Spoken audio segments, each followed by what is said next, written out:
Greetings, I am Seema berry.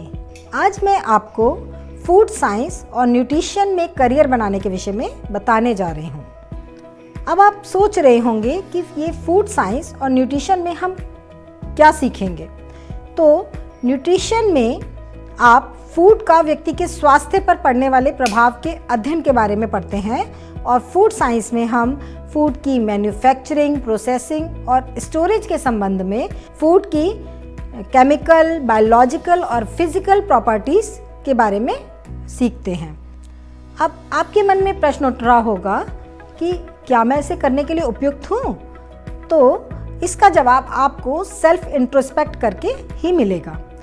Self introspect करके आप किस तरह से इसका जवाब जान सकते हैं? आप अपनी इंटरेस्ट को देख सकते हैं, अपने एप्टीट्यूड को देख सकते हैं और आप देख सकते हैं कि क्या आपका इंटरेस्ट न्यूट्रिशन, हेल्थ या फूड के संबंध में कुछ थोड़ा सी रुचि रखते हैं आप। और इसके अलावा आप क्या फूड से संबंधित कुछ एक्टिविटीज़ में पार्टिसिपेट करते हैं, जैसे नई नई रेसिपीज़, इनोवेटिव रेसिपीज़ बनाते हैं और उसमें अपना हैंड्स ऑन करते हैं। फूड साइंस और न्यूट्रिशन के कोर्स को हम दो पार्ट्स में डिवाइड करके समझ सकते हैं। पहला न्यूट्रिशन एंड डाइटेटिक्स और दूसरा फूड साइंस और फूड टेक्नोलॉजी। पहले हम न्यूट्रिशन और डाइटेटिक्स के कोर्स को समझ लेते हैं। न्यूट्रिशन और डाइटेटिक्स के कोर्स में डिप्लोमा, ग्रेजुएशन और पोस्ट ग्रेजुएशन स्तर पर बहुत सारे कोर्सेज उपलब्ध हैं। तो इसमें आप अपनी चॉइस के अनुसार किसी भी एरिया में जा सकते हैं। इसके लिए एलिजिबिलिटी समझ लेते हैं। साइंस स्ट्रीम से 12th पास कोई भी कैंडिडेट इसके लिए एलिजिबल है और वो डिप्लोमा या ग्रेजुएशन में एडमिशन ले सकते। एडमिशन प्रोसेस की बात करें तो इसके लिए मोस्टली यूनिवर्सिटीज़ में एडमिशन 12th की मेरिट के बेस पर लिया जाता है। कहाँ से आप ये कोर्स कर सकते हैं? इसके लिए टॉप इंस्टीट्यूट्स देख लेते हैं। National institute of nutrition Hyderabad, जो कि अभी उस्मानिया यूनिवर्सिटी से एफिलिएटेड है। Institute of home economics Delhi university, GB Pant university of agriculture and technology. इसके अलावा Marathwada university, university of Madras, university of Mysore, university of Bombay, Guru Nanak Dev university, Shrimati माठीबाई Damodar थाकर से यूनिवर्सिटी। ये कुछ अच्छे ऑप्शंस हैं जहां से आप ये कोर्स कर सकते हैं। करियर प्रॉस्पेक्ट्स की बात कर लेते हैं। न्यूट्रिशनिस्ट अपनी service hospitals, fitness clubs, food service systems, public health agencies में देते हैं। इसके अलावा वो अपना खुद का क्लिनिक खोल सकते हैं। इसके अलावा वो थेरेपेटिक डाइटिशियन, स्पोर्ट्स न्यूट्रिशनिस्ट हो सकते हैं, एडमिनिस्ट्रेटिव न्यूट्रिशनिस्ट हो सकते हैं, न्यूट्रिशनल सेल्स एग्जीक्यूटिव भी हो सकते हैं। आजकल सेलिब्रिटीज़ में फिटनेस और हेल्थ को लेकर बहुत ही अवेयरनेस है, तो वो अपने पर्सनल न्यूट्रिशन ट्रेनर भी रखते हैं, तो इस फील्ड में भी जाया जा सकता है। अब हम फूड साइंस और फूड टेक्नोलॉजी के कोर्सेज को समझ लेते हैं। फूड साइंस और फूड टेक्नोलॉजी में डिग्री ऑप्शंस हैं। ग्रेजुएशन स्तर पर बीएससी, बीई और बीटेक और पोस्ट ग्रेजुएशन स्तर पर एमएससी, एमई और एमटेक। फूड साइंस और फूड टेक्नोलॉजी के कोर्सेज में थोड़ा सा डिफरेंस है, वो डिफरेंस समझ लेते हैं। फूड साइंस फूड के ऑल एस्पेक्ट्स के बारे में स्टडी कराता है और फूड टेक्नोलॉजी में फूड टेक्नोलॉजी से रिलेटेड प्रिंसिपल्स और कॉन्सेप्ट्स की स्टडी होती है।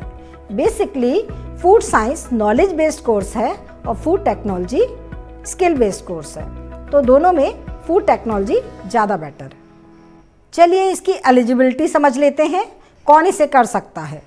साइंस स्ट्रीम से 12th पास कैंडिडेट इसके लिए एलिजिबल हैं और इसका एडमिशन प्रोसेस समझ लेते हैं।